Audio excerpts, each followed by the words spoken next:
The theme for the afternoon talk is experience and the timeless. Just a little overview in the field of generalities first, and then come to the specifics. We have seen a change, shift, migration, we might call it, from east to west, in terms or with regard to mindfulness, meditation, spirituality, the exploration of the human experience, looking deeper into life, deeper into ourselves, and the privilege of being provided with a variety of tools and resources to enable that to happen. Something which many of us are deeply grateful for, immensely appreciative of the opportunity we have to sit, walk, meditate with its kind of undying message, we might say, to face our existence and to see clearly and unambiguously the condition of our existence: heart, mind, body, consciousness, feelings, emotions. Really look at those carefully with the supportive environment, a framework of methods and techniques, languages and skills to help make this happen. It's just said, there's, I would say, a certain accuracy to it, that in the shift which is going on, in these explorations of experiences there, that quite a lot of the old and the religious, in this case the Buddhist tradition, which has held these practices for all this time, that in the West, and it is true, we have the opportunity to kind of move on, so to speak, from a lot of the religious forms. And therefore, I hear and I read and I am told we are free from the religious forms there. And those religious forms might and do reflect and show themselves in, to some degree, the monastic institutions, in the temples, in the Buddha images, flowers, candles, incense, and all that we visually and sometimes with our ears associate with religion. And some of us, and this one included, have made some shift in order to adapt these teachings and practices to our culture and environment. But of course, sitting here in Pauenhof, there, with much love and respect of the religious tradition, showing itself in the Gompa, showing itself in this rather lovely Buddha statue immediately behind me. But those, this is the point here, those who claim, oh, we've freed ourselves up from, we no longer have that, it does seem, and it's quite noticeable with the voices and with what I read, that one can drop one thing and quietly and hardly notice a quiet, dare I say, hijacking into a Western framework of things which can be just as problematic. And what I notice over the years, and there's something of a momentum with this, is increasing reference to neuroscience, increasingly looking at these kind of practices and mindfulness practices and associated aspects as a new branch of psychology. And thirdly, an increasing reference to the self, self-compassion, self-love, self-inquiry, self-acceptance, and the consistent use of these then exaggerates, in my view, the self, as the practice is about the self. And this dependency, and one of my concerns with it, it may not really be in tune and in harmony with the field of experience and with the authority of experience, because it's transferring it into the world of neuroscience, into contemporary psychology, and specifically into scientific-based evidence. And whoa, how often is that being said in more recent years in some of our circles? So I have to smile a little bit of this transference of authority there, while recognizing and appreciating in the science evidence-based exploration, there is plenty which is important and interesting, but it sounds like, from the mindfulness standpoint, that there is some kind of consistency in the view. There is consistency in the research, but there isn't. It's a myth. And so 1,000 mindfulness meditators, or in the mindfulness-based stress reduction program, or in other courses, may kindly volunteer and share their experience, and they've got the pen and the paper, and they're doing all the research and analysing it and putting it all together. And we hear sometimes that, wow, mindfulness is an incredible tool, it changes people's lives, the percentage of success was quite remarkable, it has a long-term benefit and value, and here is the evidence. All these people that were interviewed and questioned and sharing their experience, and some having some wires tapped to their head as a little extra comfort.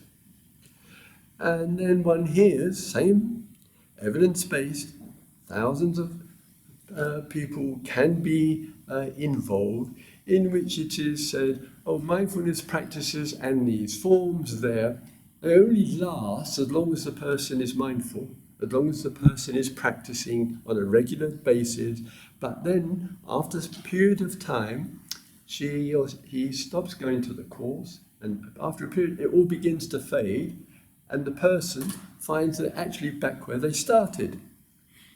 And there are other courses, or scientific, evidence-based in the mindfulness world, which says, in the exploration of all of this, the process of all of this might last beyond the benefit of it, beyond a period of time, but then slowly, even if the person is practicing regularly, it starts to fade there. And others will say that the changes go on, and the changes are so significant that they actually last a lifetime. And in one of them, which did make me smile, the conclusion was, wait for it, watching television offers as much benefit as mindfulness practice. So one person asked me this, and I said, I fully agree, as long as the television isn't turned on. So all of the variety of views and opinions there, to me, shows there is no consistency. How could there be? Humans are humans, and outcome and interpretations and deductions genuinely may vary. I would rather put faith not in so-called scientific evidence, not in the attempts to measure the brain cells and the DNA, put it in experience. Even our beloved scientists, a number of whom are doing mindfulness courses, who do appreciate and do wish to have the scientific-based evidence, this lovely term there. But do you think they're doing their practice, and then it's difficult? One has the feeling, I'm stuck, I'm not getting anywhere. Do you think they're sitting there and thinking, well, it must work because the scientific-based evidence says that there. But the actual experience is in contrast to that. The person will try for a period of time, And if it's suitable for him or her, this is the scientist or anybody, if it's suitable, possibly with the interest they will continue. But it may not be suitable, it may not work. They're going to forget scientific-based evidence and they're going to go and do something else instead, and bless them for it. They've listened to their experience. It's not my cup of tea, I prefer a coffee, I'm going to go somewhere else.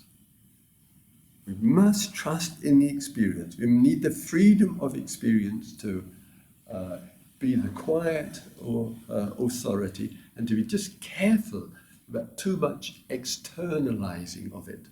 That's all, just to be careful about it. Doesn't mean to say that in the field of experience others have a lot of experience, have a lot of good insights, have trod this path up and down most of their life and know it well and know the benefits of it well. We can listen and learn from her or him or them, but authority is you, experience is you. In the just have a sip of the water.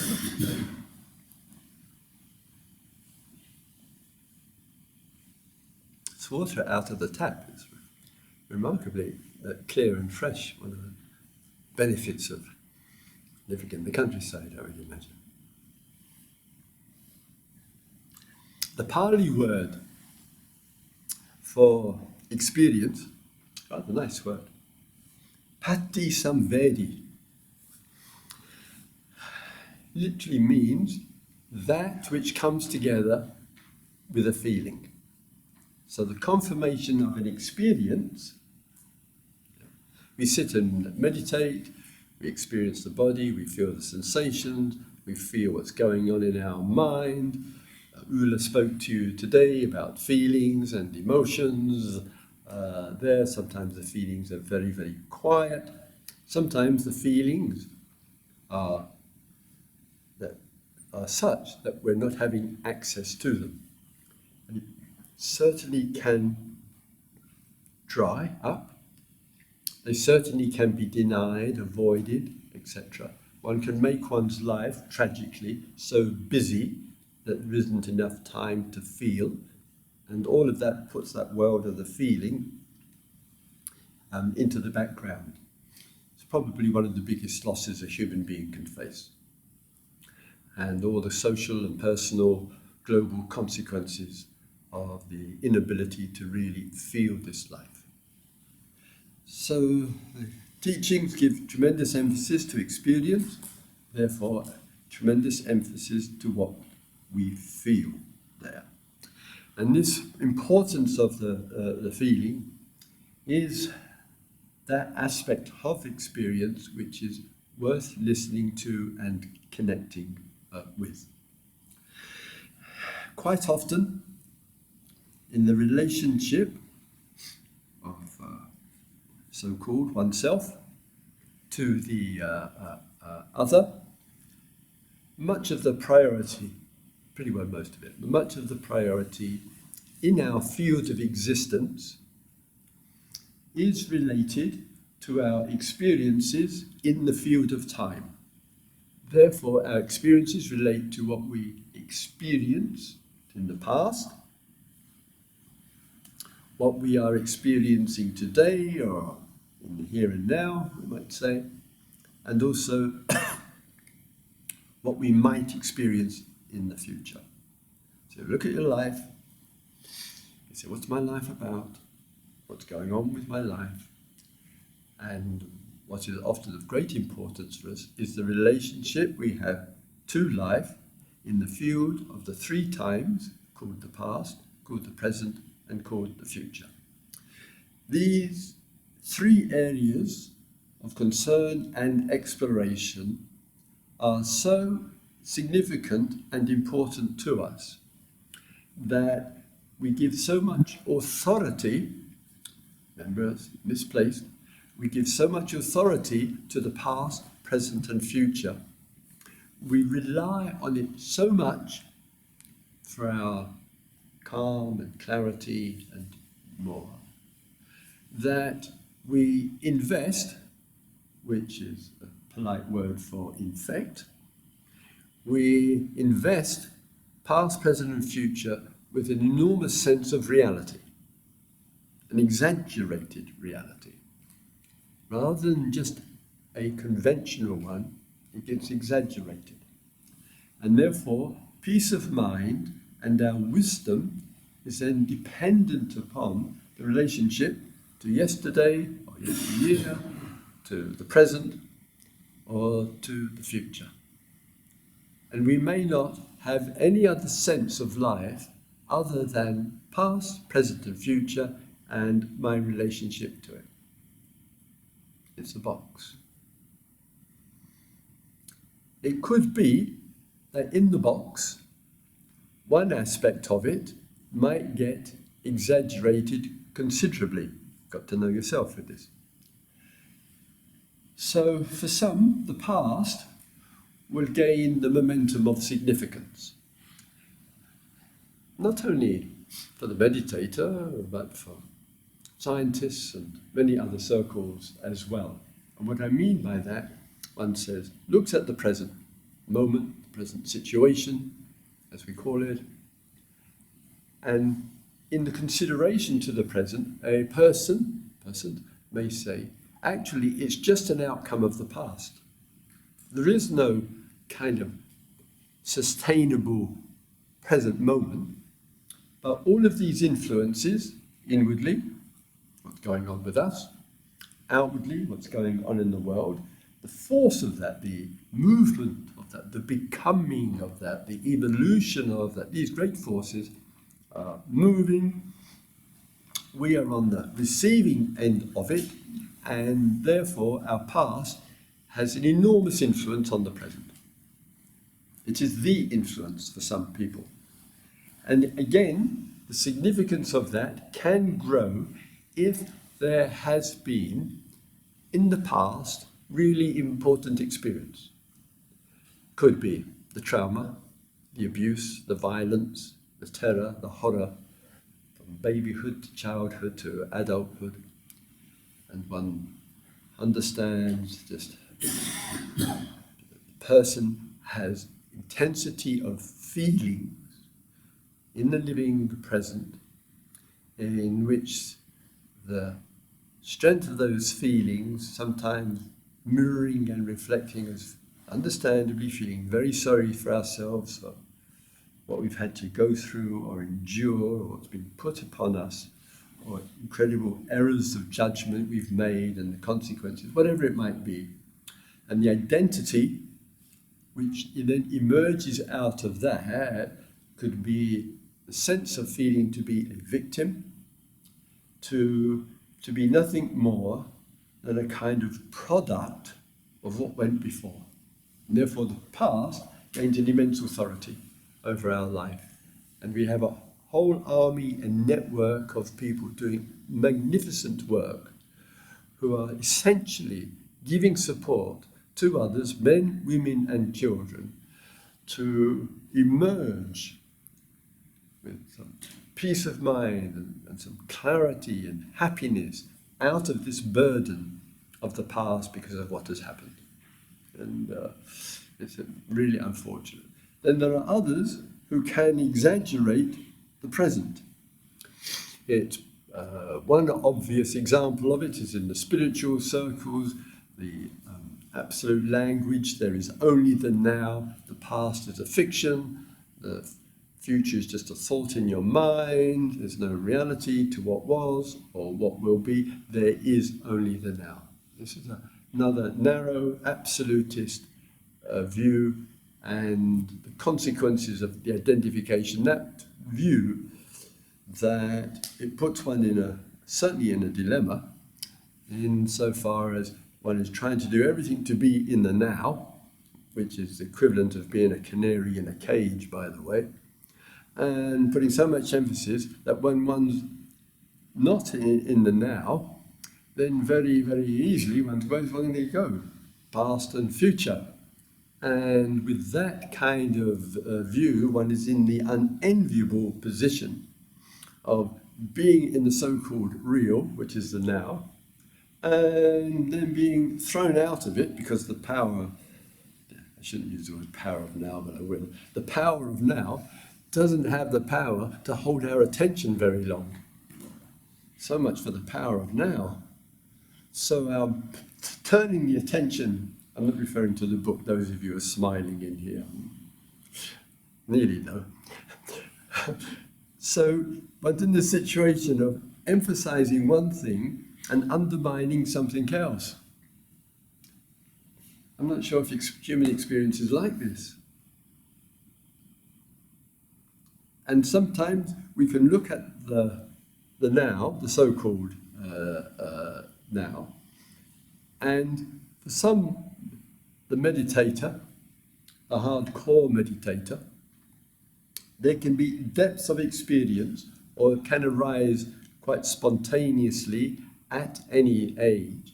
And one realizes in that such an experience, I can't grab the now. My interest to be in it, that which I want to be in, is gone like that, and it's gone like that. There's not a single moment I can hold, not a single moment in this vast field of existence which I can keep for a moment. It's an interesting position to be in as a human being. So all the talk of being in now and holding on to the now and all of that, practice experience-wise, try holding on to it. Look at it. Even now, small room here, all the little changes that are going on, we can't hold on to it. So the moment it appears, it's gone and it's replaced, not with something absolutely different, but in the dynamics, it's different, it's a little different, it's a little different, it's a little different. And then there are others who can't cope and handle with the past, whatever, or for some, which is the danger of those of us in the white-haired club, of getting nostalgic about the past and thinking of the past as the good old days, which they weren't, but one has this distortion in the perceptions. They were just as they were, just as this is, just as it is. And if there's not much attraction to the past or to present, or some rejection of it, of course the future, which is amazing, because it's such a large open space. We can put anything into it. That's the extraordinariness. At least there's some limits with the past, one's experience, energy, time, evolution, here I was, this I did, etc. Future's much bigger than the past because it's got no reference. The only reference it's got is what we dump in it. And when there's some issue going on for us with the present, the impact,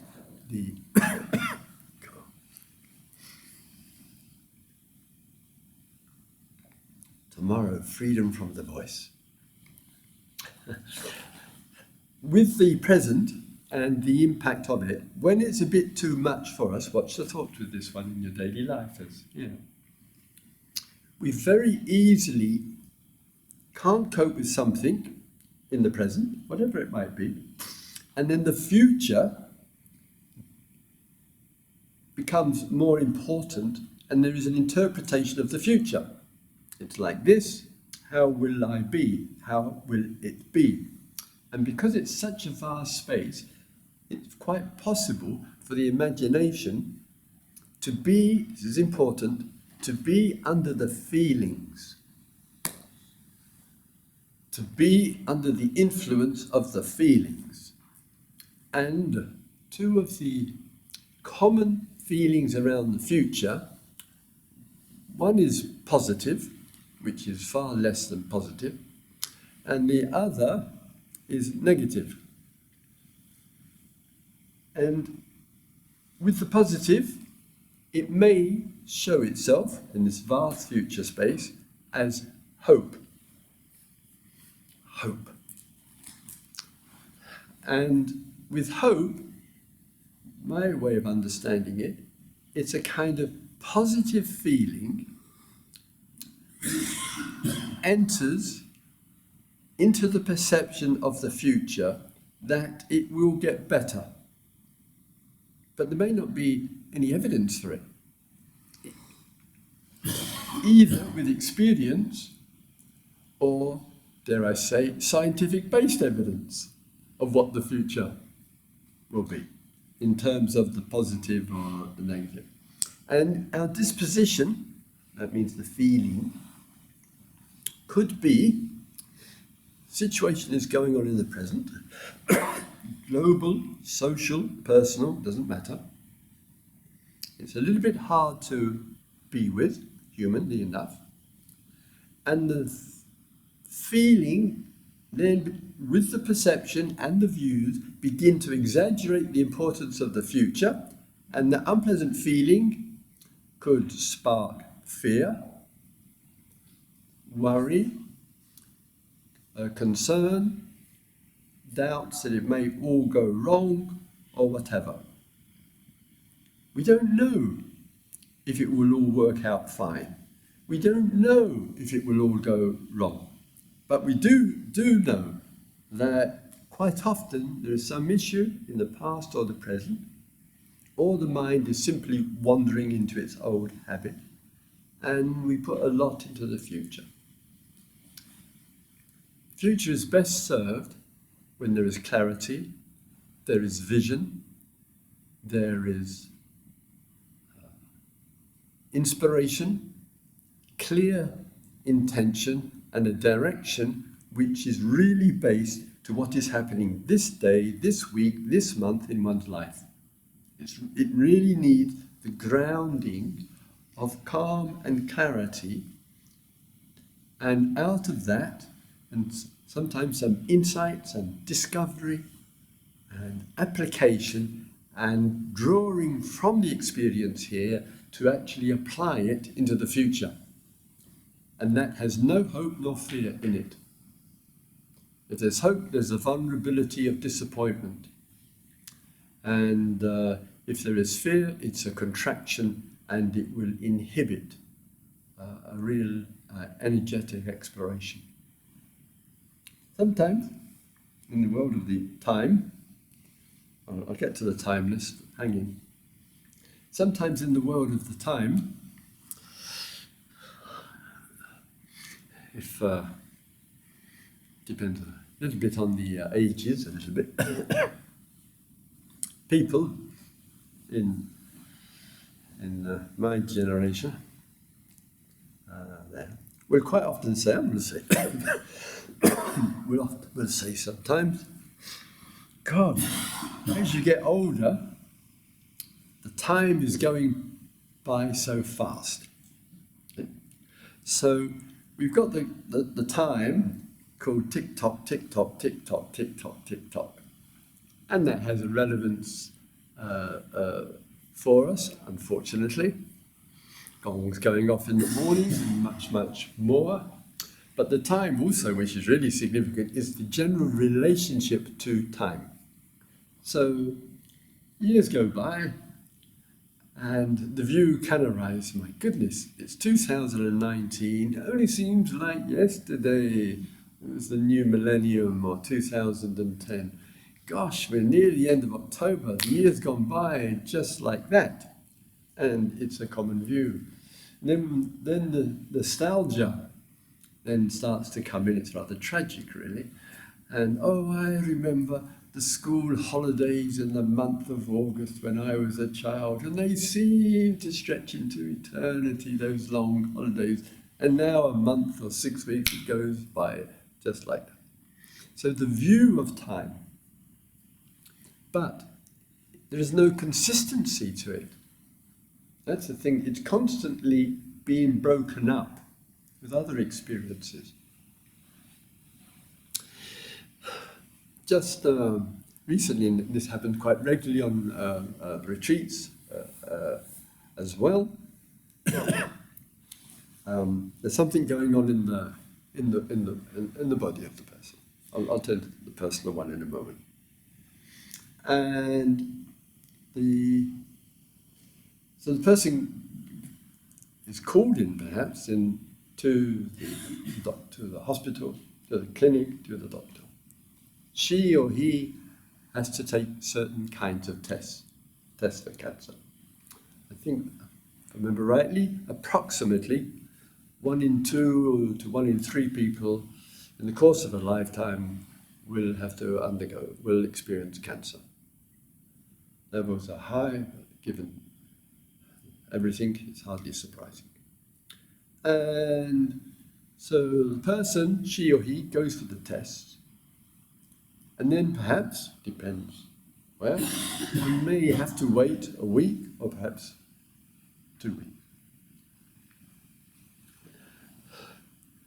The person isn't thinking life goes by so quickly or everything's going by so quickly.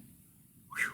That wait for a week to walk into the hospital and to get the results of biopsy or whatever else it may be, that can be an eternity. Sleepless nights, worries and fears. What will be the outcome? This happens regularly on retreats. Happened here and at other times.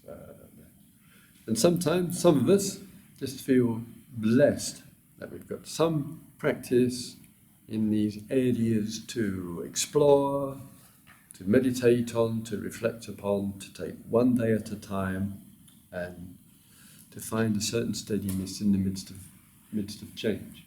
So small, nothing exciting. Small incident, I can't remember when it was, but I think in the last year. So, for everybody, but also applies to the good men, since we have the unhelpful privilege of having something beloved women do not have, the prostrate.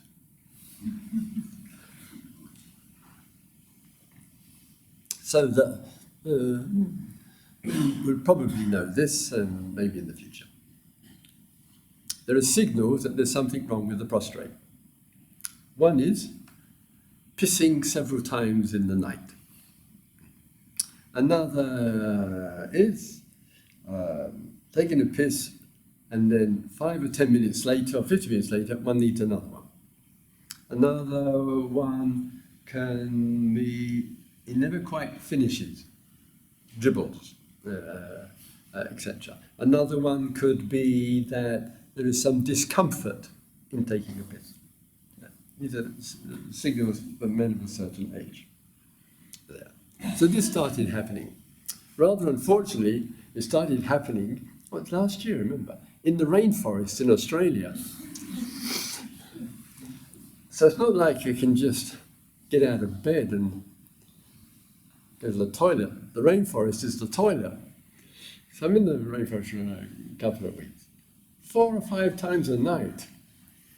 Then you have to be rather mindful, because the most dangerous thing around here is probably a rabbit. But in the rainforest, scorpions and spiders and lots of snakes, and it's nighttime is for hunting. So one's kind of, dare I use the word, mindful.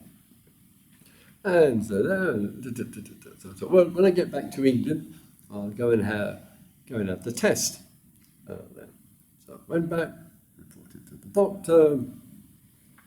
I've been making these pilgrimages into the rainforest 4 or 5 times a night. Still continuing. So then the doctor said, we'll do a blood test for you. So we'll have the blood test back by the end of the week. So life wasn't going so quickly. So just mindfully, day by day, etc. And the person has anxiety stuff so far anyway. And just go day by day. So they went to the doctor and they said, we've had a look, done all the tests, Christopher, you're all clear. But it might be that the blood test didn't pick it up, so we'll have to do the internal. There. I think you all know what the internal is. So, and then they said, I had to smile, would you prefer a male doctor. And I said, I don't mind which finger of which gender, I promise you. So I rang up my daughter, who was a midwife, and who's doing great mindfulness work because she's such a campaigner. And I said to her, she's done years as a midwife, many internals. I said, they called me in next week, darling, to have an internal to look at the prostrate, feel the prostrate. I said, any comments on it? She says, none, Dad, just enjoy. This is the daughter.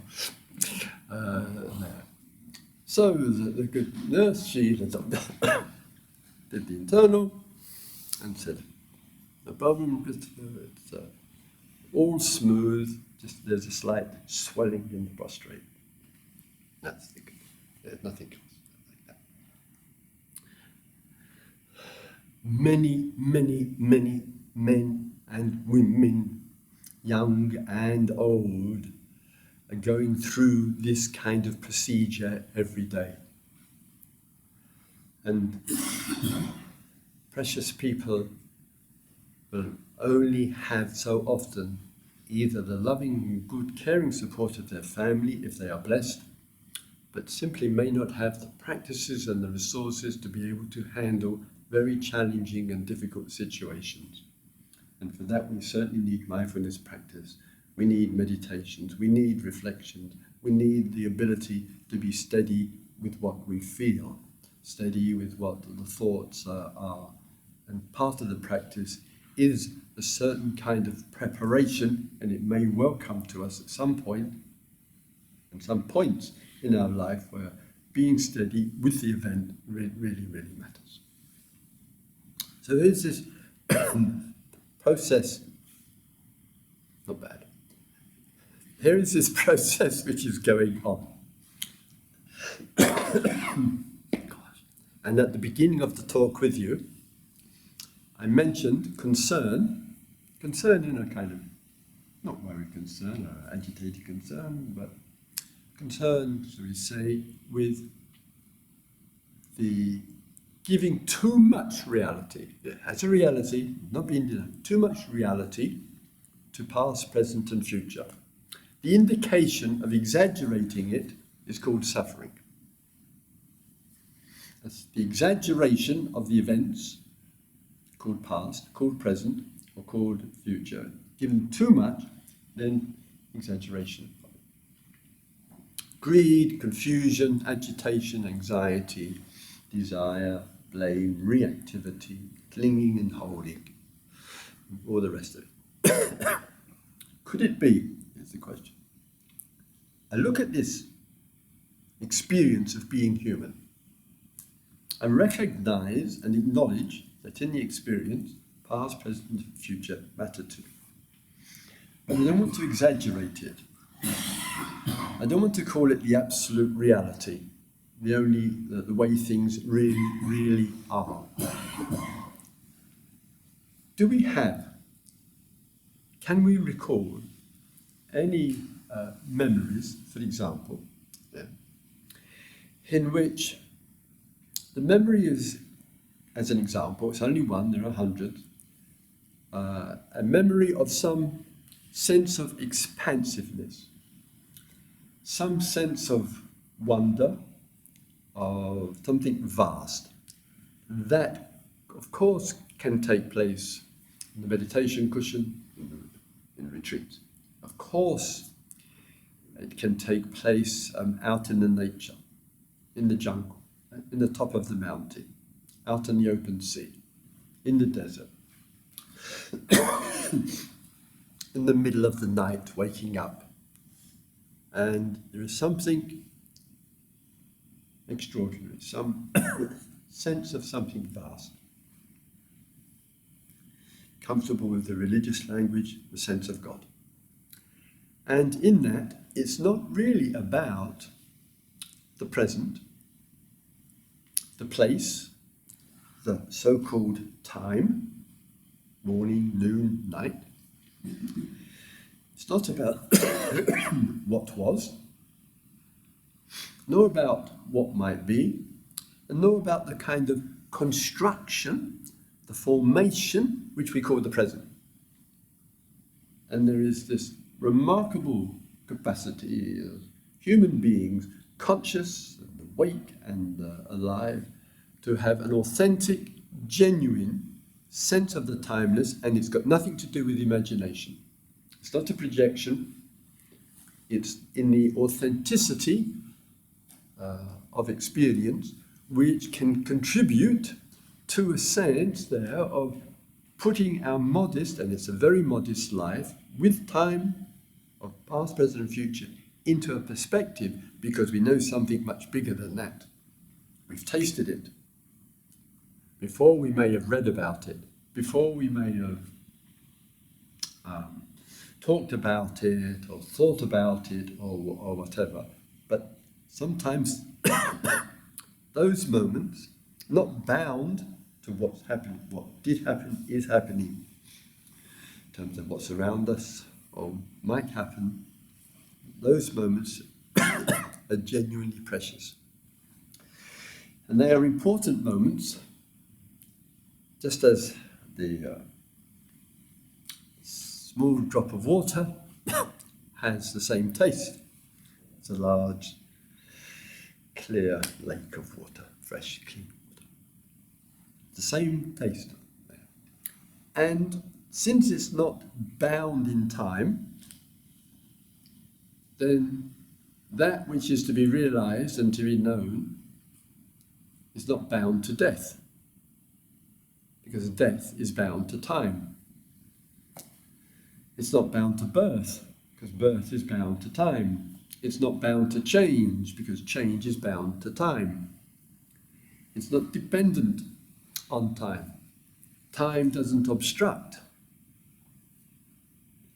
So therefore, it can be in the present of the conditions. It can be that there are the influences of the past on the present and the way we look at the future. Could it be that non-dependency on experiences of the past, present and future quite naturally, organically, begin to reveal something which is timeless, which is truly expansive, truly extraordinary? And sometimes our religious writers and our poets and our mystics and those who love the depths of meditation and the penetrations into the outdoors and much, much more may have authentic experience of all of this, or may have a sense there is something profound, which is deep, which is available. I may not know it at this point or at this time in my life, but there is a certain trust, and it is a trust. If I can get just allow a proper perspective on my small journey in this field of existence and all that goes with it, it can allow the being to have another kind of receptivity,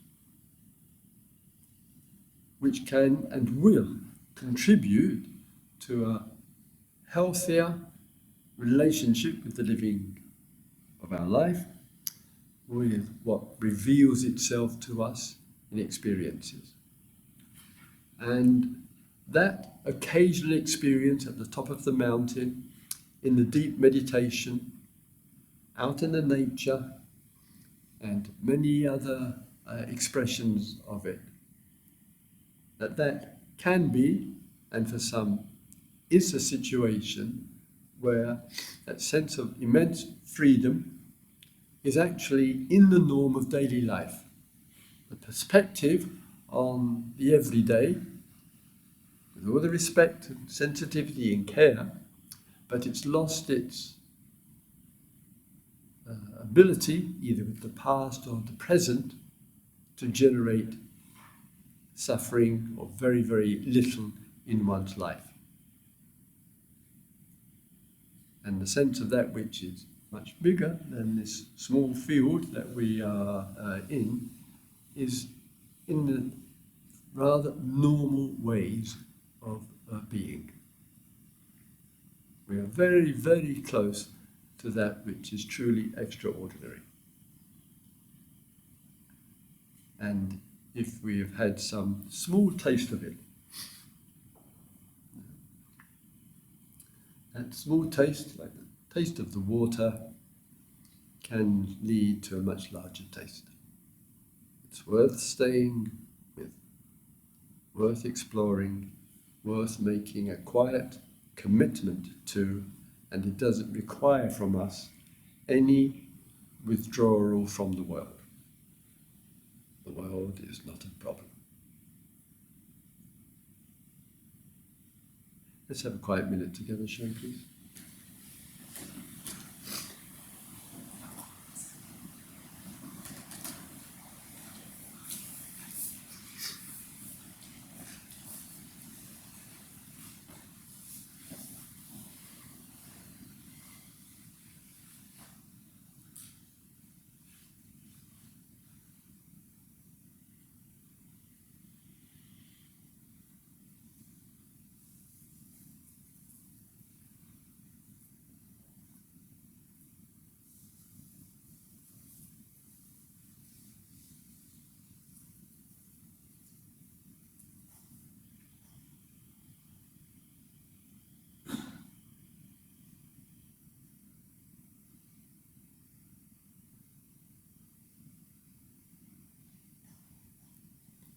May all beings explore the three fields of time.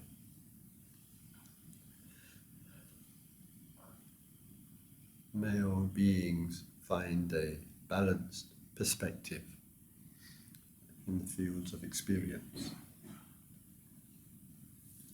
May all beings live with love and liberation.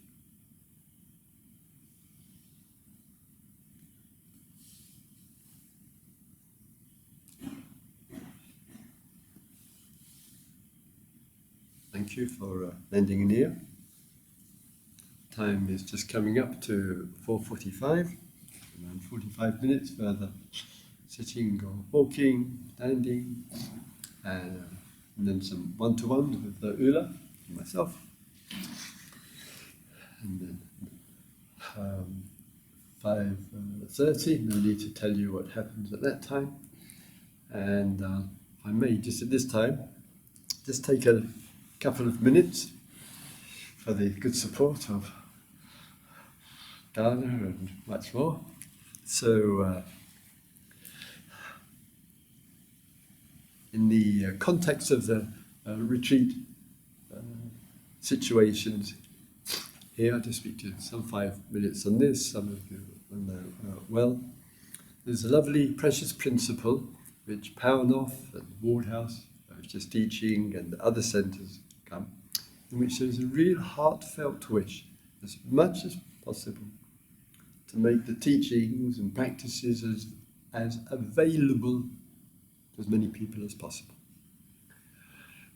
One of the ways that can take place is through, of course, the good team, the staff who have been preparing and cooking and organising, putting so much together. It's receiving a very modest stipend for all their precious work. It allows us to be here. Michael, who's the founder here of Pauenhof, does a huge amount of work, and as well giving immense support to the building programs and tremendous expansion I've seen over the 20 years of coming here on a regular basis. And another contribution which makes it affordable as much as possible is the fact that the teachers, in this case Ula and myself, we don't receive any nor ask for any daily rate from each of the meditators there. It's not a payment for services model, which is the one, of course, we're so familiar with in the West there. And the intention behind this is, as I mentioned, keeping the costs workable for all sorts of people. And what we do is at the end of the retreat, make the appeal, which I'm doing right now, there, and then a bowl, usually a couple of bowls, give support to the staff as well, will be put out in the hall near the coffee machine. And with this, it's truly not only at the present, but a really long-standing tradition. And I mentioned while at the Pauenhof, these small incidences of life, we touched well and deeply of the gesture of the event. Touched. And perhaps many which are really worthwhile to know our blessings. The one that came to mind, which I referred to then and another place before. Once a year, at one of the Buddhist Monk, that was from 1970 to 1976, most of those years in Thailand, and another period around 2 years in India. But once a year, as a monk, living in the south of Thailand in the Vipassana monastery there, would have to take the train journey from the monastery, 16, 17 hours at the time, up to Bangkok, and go to the Department for Buddhist Affairs, or Religious Affairs, as it were, in order to get our monk's identity card. Buddha would have either smiled or wept when he heard about monks having an identity card, since we're endeavouring to liberate ourselves from all forms of identity. But that was how it was. And so then in the morning, it might be there just 3 or 4 days, I'd go, as the monks do in Bangkok. If you've been to Bangkok and rural Thailand, you go out with the begging bowl. There, you're allowed to stand in front of a house for 5 seconds. And they come out. If they come out with it, and they put their rice in the bowl, and in small plastic bags, some spicy food, piece of fruit, etc. Then one goes, till the bowl is full, then goes back to one's hut or room to eat. And I would go to the marketplace. Why not? Easier. Everybody's close around. Fewer places to stop at. Monks think we're not forward.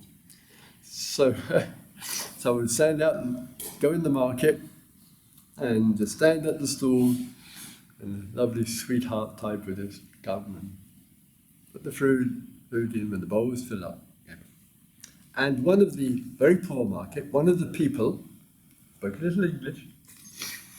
So I said to him that it was my intention in the near future and wish to fly from Bangkok to Calcutta as it's called these days, there, and make a pilgrimage, yatra, around India for whatever period that might take there.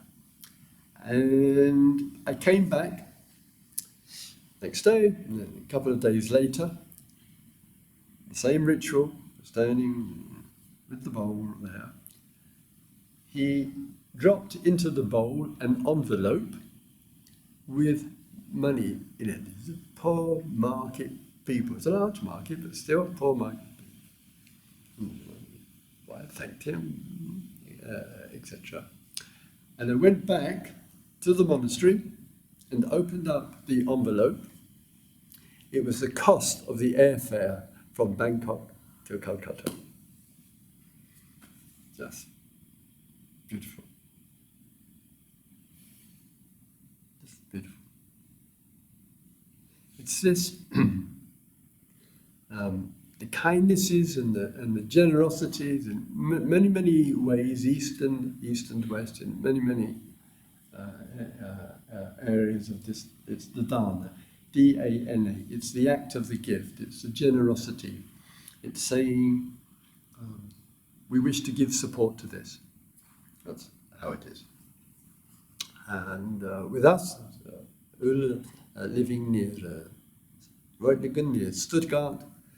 There, single mum, 2 kids living in a very small room with the children in a shared household, and doing extraordinary, wonderful work in the prisons and with some of the refugees and the elderly, and organising and putting programs together, and organised this extraordinary yatra pilgrimage that we had for 10 days in that part of the world last summer and again in August. And all of this being made possible through the kind support of people on retreats and workshops, much more to help the Dharma flow along in its own varieties of ways. And similarly, in parallel with myself, that the work and what is ongoing outside of the retreat, and there's can appreciate when there are about maybe 5, 6, I can't remember now, websites, maybe some payment for all the good services that people offer in the world of technology, emails and campaigns and blogs and protests and much, much more. The Sangha gives the support and makes this all possible.